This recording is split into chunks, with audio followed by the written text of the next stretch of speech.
Здравствуйте, меня зовут Салбон Санжиев, я являюсь председателем общественной организации Бурятсоюз. История создания нашей организации уходит в 2012 годы, когда была поднята проблематика вообще сохранения нашего языка, бурятского языка, ну и, естественно, культуры, наших обычаев. И тогда Булат Шахжин начал эту проблематику поднимать, вовлек меня, и когда мы начали уже разбираться, была печальная картина на тот момент. То есть по статистике где-то, наверное, в 50-60-х годах бурятский язык исчезнет. Конечно, мы с первого раза думали, ну как, не может быть такого.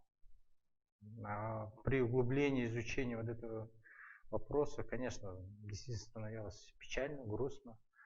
Почему? Потому что вообще, конечно, исчезновение языков, исчезновение народности, культуры и так далее, это бедствие для государства. Почему? Потому что это определяет как раз уровень развития нашего государства. А мы, как, естественно, самые активные граждане этого общества, должны все равно работать над тем, чтобы наше государство, наша экономика, наш социально-культурный статус рос, развивался. И в этом ключе тем более сохранение своего родного языка и культуры должно быть стоять на первом месте. И поэтому, естественно, мы начали движение по созданию бурятских школ, по преподаванию бурятского языка как для взрослых, так и для детей. Помимо этого начали создавать клубы, где проводили встречи с видными деятелями, с писателями, с художниками, где люди могли задать свои вопросы и так далее. И потом это уже мы выкладывали в социальные сети, рассказывали людям. Кстати, вот юношеская библиотека одна из самых наших первых партнеров, друзей наших, которые помогали нам в нашем становлении, в нашем развитии, в нашей работе. Нам предоставляли помещения, до сих пор предоставляют. Мы очень благодарны вашей организации. Почему? Потому что как раз на этих моментах очень было важно не только финансовая поддержка, да, но и моральная, психологическая поддержка. То есть, и в этом плане, конечно, библиотека была очень нам хорошим помощником, партнером и так далее. То есть предоставляли весь практически свой фонд, да, для изучения или там, для дальнейшего рассказа, трансляции, передачи, которую мы старались максимально использовать. Но плюс к этому еще Булат создал типографию свою Бурятсоюз. И уже на тот период, по-моему, в 2013-2014 годах он вышел на первое место по изданию книг в области бурятской литературы, бурятского языка. И потом, и когда мы начали развиваться, работать в этом плане, стал вопрос, конечно, о юридическом статусе нашей организации. И в 2014 году мы создали уже юридическую организацию, назвали ее региональная общественная организация. Да, это некоммерческая организация. И здесь как раз какие были плюсы, какие мы предполагали должны быть возможности или расширение наших возможностей. Это, конечно, естественно, работа с органами власти. Да, и не только с органами власти, то есть и другими учреждениями, администрациями, там, с библиотеками, с тем же. Да, вот. То есть заключение договоров с какими-то, может быть, тоже некоммерческими организациями. Да. То есть это, конечно, давало больше возможностей, чем просто то движение, которое изначально было. Да, и власти республики, конечно, были очень заинтересованы в развитии каких-то некоммерческих организаций, направленных именно на развитие и сохранение нашей культуры, языка. Хотя на тот момент и были другие, может быть, и организации, да, некоммерческие, но здесь нужен был, видимо, толчок для того, чтобы и народ понял проблематику, то есть не закрывали глаза на то, что действительно лежит практически на поверхности. И сейчас уже, конечно, уже люди понимают, да, это действительно проблематика стала. И молодежь наша, и не только молодежь, уже люди среднего поколения либо практически не владеют, либо владеют очень плохо. Ну, знание языка это одно, плюс к этому знание же культуры. И в этом, конечно, плане Министерство культуры тоже очень много выделяет и как и средств, так и каких-то других нематериальной помощи в виде информационной поддержки. Да. Вот у нас практически все библиотеки города очень хорошо идут нам навстречу, да, предоставляют свои фонды, свои помещения. То есть вот мы с Национальной библиотекой очень плотно работаем. То есть мы там даже проводим свои курсы бурятского языка, так же, как и в детской и юношеской библиотеке. Мы здесь проводили как и для взрослых, так и для детей тут проводили курсы. И другие библиотеки тоже нам очень хорошо помогают. Плюс к этому Министерство культуры очень хорошо нам помогает оперный театр, бурдрам, то есть дают нам площадки при проведении своих каких-то мероприятий, нам дают свои площадки, чтобы мы там выставили свои экспозиции, свои работы, свои какие-то рекламные продукты, да, для привлечения людей, для привлечения организаций к своей деятельности. И это тоже очень такой важный момент. Работа министерства, работа общественной организации. В ходе нашей работы, конечно, на первых порах мы практически работали только на энтузиазме. То есть никакой финансовой поддержки. Ну, 2 раза нам комитет по национальной политике предоставлял нам гранты. Но они как узкие, локальные были гранты. Очень большое спасибо им. И были отработаны. Но в целом сама проблематика это требует очень больших затрат и финансовых, и времени, и труда. И поэтому мы работали только на энтузиазме. То есть, и, видимо, вот эта работа как раз-то и очень хорошо послужила для увеличения наших репутационных рейтингов, увеличения имиджа, что в свою очередь опять же повлияло на то, что мы уже в дальнейшем могли получать уже гранты на федеральном уровне. Да, вот очень полезно, я думаю, для общественной организации, да, используем той стратегии, которую вот сейчас Бряцевел продвигает, то есть волонтеры культуры, ну и не только волонтеры культуры, другие все сферы деятельности, да, написание грантов, в развитии какой-то идеи или проекта, то есть мы готовы поддержать людей, тем более если это сонаправленные какие-то проекты, то есть связанные с развитием нашей культуры, языка и других сфер деятельности, которые может нам быть сонаправленные проекты. Да? Дальше я что могу сказать? Ну, вот, мы организовали курсы бурятского языка.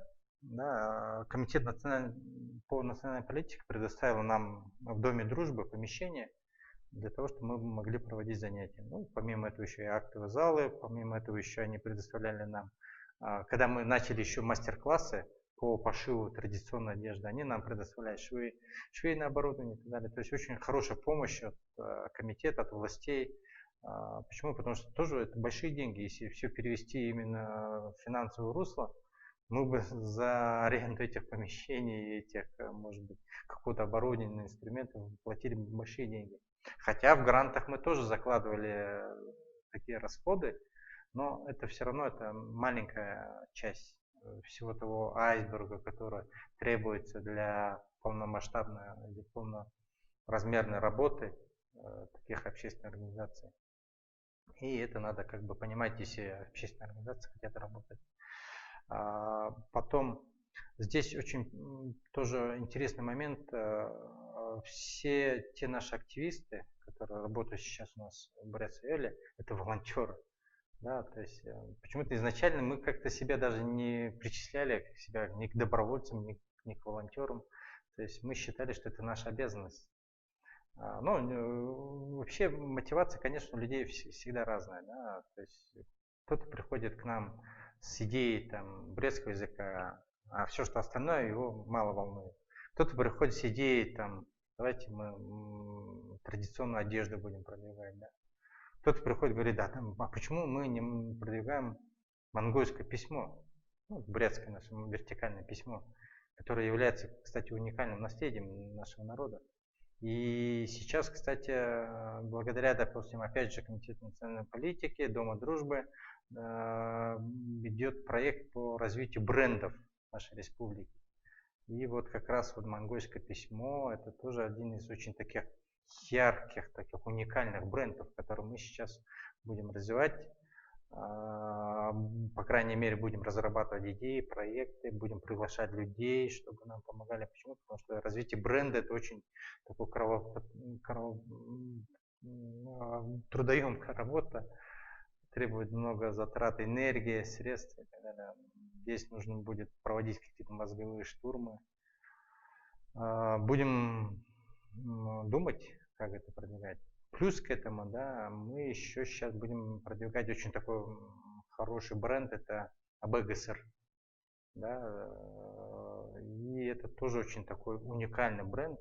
Не каждая народность, не каждая национальность может похвастаться таким наличием таких эпосов, которые не только в устной форме, но и в письменной форме, опять же, дошло до наших времен, когда, опять же, на этом вертикальном письме практически весь эпос ГСР, особенно вот Хирит Булагацкий, дошел на наших дней в практически неизменном состоянии. Да. Не говоря уже о том, что в устной форме передачи улигершенами из поколения в поколение это вообще уникум. И сейчас у нас тоже в проектах внесение эпоса нашего ГСР в культурное наследие ЮНЕСКо. И мы имеем полное право на это и обязаны это сделать, я считаю. Но это все работа в будущем. Плюс к этому, конечно, если мы опять же затрагиваем АПГСР, то есть мы сейчас выиграли грант федеральный, то есть Российский фонд культуры по проекту «Культура». Мы получили грант 2 миллиона АПГСР, то есть по знаменем ГСР. Насколько вы помните, в 1995 году было тысячелетие, который очень на высоком уровне проходил в 3 наших регионах, то есть Забайкальский край, ну, тогда еще Чеченская область, Республика Бурятия и Иркутская область. Это курировал сам Черномырдин, то есть правительство Российской Федерации. И, конечно, масштаб был очень такой хороший и большой. И отголоски вот этого автопробега, да, Гасериады, тысячелетия до сих пор у нас в сердцах, в наших головах. Но, опять же, для передачи вот этого последующему поколению и для придачи этому такого высокого статуса, как инструмент развития нашей Республики Бурятия, нашего народа, мы должны, естественно, его тиражировать, постоянно рекламировать. И в этом плане мы, конечно, будем тоже много прикладывать усилий, работы. Приглашаем, опять же, к этой работе других физических лиц или какие-то коммерческие, некоммерческие организации. Да? Почему? Потому что брендирование, монетизация, да, сейчас модно, она может принести неплохие прибыли как для физических лиц, так и для организаций, также и для нашей республики Бурятия. Почему? Потому что мы же позиционируем себя как туристический регион, и поэтому в этом плане работы очень много. И в этом плане Министерство культуры, конечно, должно приложить максимум усилий для того, чтобы такие имиджевые, брендовые проекты были максимально реализованы для развития именно нашей Республики Бурятия. Потом, возвращаясь к волонтерству, да, вот наш опыт достаточно большой. То есть, смотрите, здесь очень интересный еще такой факт. Бурятсойл был организован в 2014 году. В 2015 году мы создали добровольческий корпус Байкала. Это является, то есть, последствием того, что вот одна общественная организация создает другую организацию, но, конечно, с помощью других людей, которые были идейно настроены для этого. То есть здесь какая основная мысль? То есть культура, развитие культуры, развитие нашей республики и так далее. Это неотъемлемая часть также и защиты нашей природы, экологии, то есть Байкала, всего того, что нас окружает. И поэтому мы считаем, что наша культура это есть все. То есть она охватывает все слои нашего жизнедеятельности, все слои нашего общества. И поэтому здесь понятия неразделимы. То есть когда меня спрашивают, а вот Бурятсойл, а вот добровольческий корпус Байкала. говорю, это все едино. Поэтому здесь, ну, опять же, это, конечно, от мотивационных моментов, то есть от самих идей, от людей тоже очень много зависит, которые продвигают вот эти проекты. И на сегодняшний день мы как бы являемся, наверное, очень такими хорошим примером для грантополучателей. Да? То есть на сегодняшний день система грантодателей достаточно хорошо отработана. То есть если лет 10 взять назад, то есть получение гранта федерального уровня считалось практически невозможным. Да? Если так взять, то на сегодняшний день это очень такая хорошая возможность. То есть объективность оценки проектов, возможность инструменты получения этих финансовых средств, да, то есть практически все суммы поступают одномоментно и так далее. То есть нету там таких траншей, которые уже проект выполнен, а деньги еще не получили. То есть таких моментов практически нет, и поэтому на сегодняшний день я считаю, что можно реализовать любую идею, любой проект, если действительно она стоит того, чтобы она была реализована. И поэтому как физические лица, так и юридические организации должны понимать о том, что сейчас государство нацелено именно на развитие волонтерства и добровольчества. То есть это один из таких очень хороших индикаторов развития общества.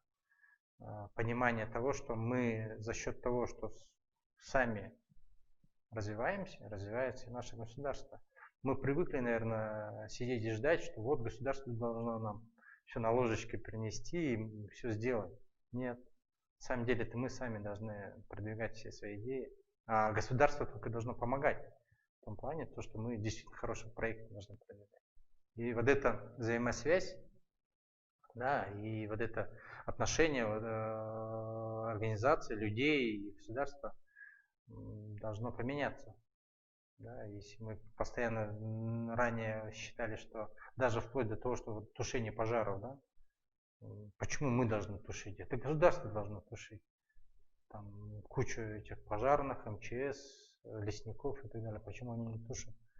Это их прямая обязанность. Но если брать, конечно, да, это их обязанность, но те масштабы, которые на тот момент 15, 16, 17 года были, они были катастрофическими, и подключение общества, подключение людей, подключение народа было крайне необходимо. То есть в любом цивилизованном обществе есть система вот этого добровольчества. В разных странах она по-разному построена, но суть одна. То есть нельзя, допустим, создавать организации, структуры, министерства, которые будут сидеть и ждать, что раз в 20 лет произойдет там наводнение, допустим, да, к примеру. И создавать для этого целый штат, который будет каждый день просить зарплату, требовать и расходы и так далее. Это нерентабельно. Если это наводнение происходит раз в 20 лет, проще создать какие-то добровольные организации, снабдить их всем необходимым, которые в свободное время занимаются своей основной деятельностью. Там, это учителя, преподаватели, врачи, чиновники, области культуры и так далее. То есть, но если наступает момент, когда нужно всем сплотиться и решать какую-то проблему, они приезжают, они уже опытные, они прошли какие-то семинары и так далее. И они могут уже справляться с этой задачей не хуже тех же пожарных, тех же спасателей и так далее. Профессиональных спасателей. Если даже не лучшие. Почему? Потому что они, может, где-то, если спасатели определенного направления работают только в своем направлении, то добровольцы, они могут развиваться в любых направлениях. То есть он может быть и художником, и в то же время и спасателем. Или же врач может быть также спасателем. То есть это очень такое интересное сейчас идет тенденция к развитию именно добровольчества. Вот я в прошлом году был в Сочи на День добровольцев. И там было очень много спикеров, высочайшего уровня, федерального уровня. То есть рассказывали очень много положительных примеров и так далее, инструменты, возможности, стимуляции и так далее. То есть, и здесь тоже, конечно, естественно, выступал Владимир Владимирович Путин. И он дает вектор именно того, что развитие добровольчества. И поэтому, естественно, мы должны понимать, к чему мы должны стремиться. То есть не просто так. То есть увеличение сейчас бюджета финансирования НКО увеличено в 2 раза. То есть если на тот момент было 6 миллиардов, сейчас я предполагаю где-то около 10-12 миллиардов. Вне зависимости от пандемии или уменьшения бюджета, кризис и все остальное. То есть это тоже надо понимать. И вот опять же, возвращаясь к волонтерству, да, вот когда мы в прошлом году в Москву ездили, тоже очень интересные спикеры на базе ВСКС проходилась. Тоже очень интересная встреча «Вектор спасения», и где выступали очень хорошие спикеры. И вот интересный такой момент, когда мне говорили, я считаю, что у меня достаточно большой опыт в волонтерстве, в добровольчестве, да, спросили, а сколько видов мотивации, стимуляции вы можете? Я говорю, ну, наверное, штук 20, наверное. Нет, более сотни, более тысячи можно применять мотивационных моментов и так далее. И, то есть сейчас мы находимся, наверное, на стадии обучения. То есть учиться. И, конечно, естественно, учить этому других людей. Вот мы в этом году проводили впервые учение на воде. То есть как реагировать на угрозу наводнения. Да. И поэтому здесь, допустим, опять же, касаясь волонтеров культуры, да, вот, есть же очень много направлений. Волонтеры-медики, волонтеры серебряного волонтера, волонтеры культуры и так далее. И если, допустим, лет 10 назад мне бы сказали волонтеры культуры, да ну, не может быть такого. Нету волонтеров культуры, а на самом деле есть. Это мы и есть. Да, и это понимать нужно, что мы действительно волонтеры, добровольцы, которые развиваем культуру, развиваем все, что связано с нашей республикой, с нашей страной, естественно, в лучшую сторону.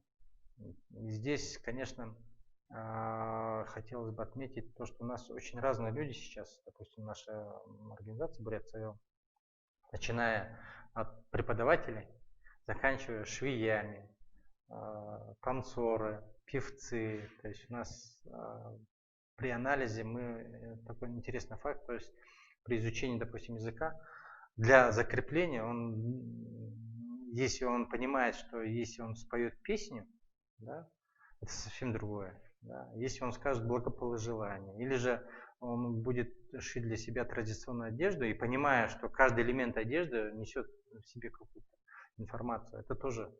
И поэтому мы сейчас проводим мастер-классы, уроки пения, уроки танцев и так далее. Поэтому здесь тоже люди должны понимать, что сфера вообще жизнедеятельности, она огромная, обширная. Надо развиваться, а не сидеть дома там. Только компьютер, телевизор, телефон. Все. На самом деле привлекать людей для того, чтобы они занимались саморазвитием, да, для продвижения каких-то собственных идей. И в этом плане, конечно, Бурятсойл есть возможность, площадка для реализации таких проектов. У нас очень сейчас хорошо работают девушки, которые в свое время обучились монгольскому письму, и они уже сейчас уже сами являются преподавателями. Также у нас есть каллиграфы, которые тоже в свое время обучались. Мы приглашали с Монголии каллиграфов, да, которые с удовольствием нам рассказали, показали, да, научили. И сейчас наши же ученики являются уже преподавателями. И на основании этого мы уже открыли собственную школу монгольского письма. И приглашаем людей, чтобы они могли обучиться, смотреть, как это все, почему это происходит. Историю, изучение истории.